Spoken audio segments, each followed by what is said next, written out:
Hello, my name is Benjamin Hart. I'm an American attorney and the managing director of Integrity Legal here in Bangkok, Thailand. As the title of this video suggests, we're discussing so-called source of funds, which I'll get into here in a moment, but let's just jump in here. I thought of making this video after reading a recent article from the Bangkok Post, bangkokpost.com. Article is titled, "Privilege Card Loophole Lets Criminals in Front Door." First things first, let's clarify.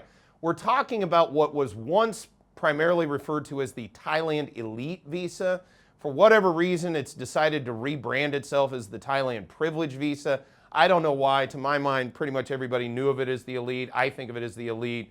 Most people that have it, that we talk to, that are clients and things, call it the Elite, but they want to call it the Privilege Card. So, okay, whatever. Quoting directly, immigration officers can only verify that the cards are valid, and if the holders are not on the blacklist, they can enter the country. Quote, before being eligible for the Privilege Card, a background check on one's financial sources should also be required, he said, and he is Police Lieutenant General Jiropop Buridet.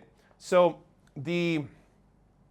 let's get into, I urge those who are watching this video, go check out that article in detail. Basically what they get into there is there's a lot of concern within law enforcement that foreign nationals of a dubious nature are attempting to obtain Thailand Elite visas and obtaining Thailand Elite visas, and they are trying to basically weed out the bad elements of folks that are getting that type of visa. And one of the proposals is what we often call in the American immigration vernacular source of funds.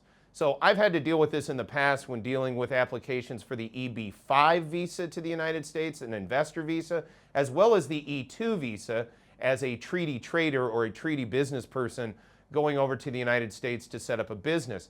Basically, part of the process of getting either one of those visas to the United States is proving up that the source of funds, if you will, that's sort of the idiom we use when discussing this issue. You have to prove up source of funds is what we call it, and that means you have to show that wherever you derived your income from to pay for that visa or to pay for that investment into the United States is from a legitimate source. And it appears that elements of law enforcement here in Thailand, I don't necessarily think that they are directly pulling this notion from the American immigration system.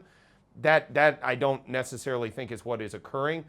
But what looks to me to be the case is we'll probably end up in the Thailand privilege system. Those who want to get an elite visa are going to, at some point in the future, probably need to prove up source of funds as part of that process. Now, again, like with everything, these things don't change overnight, but based on reading this article and sort of my analysis of the current posture of the privilege or elite visa system as it stands, I think it's very prudent to presume that we will definitely see some sort of source of funds regime, maybe also known as KYC, know your customer, whatever, some sort of income verification or monetary verification procedure associated with the Thailand Elite Visa in the foreseeable future.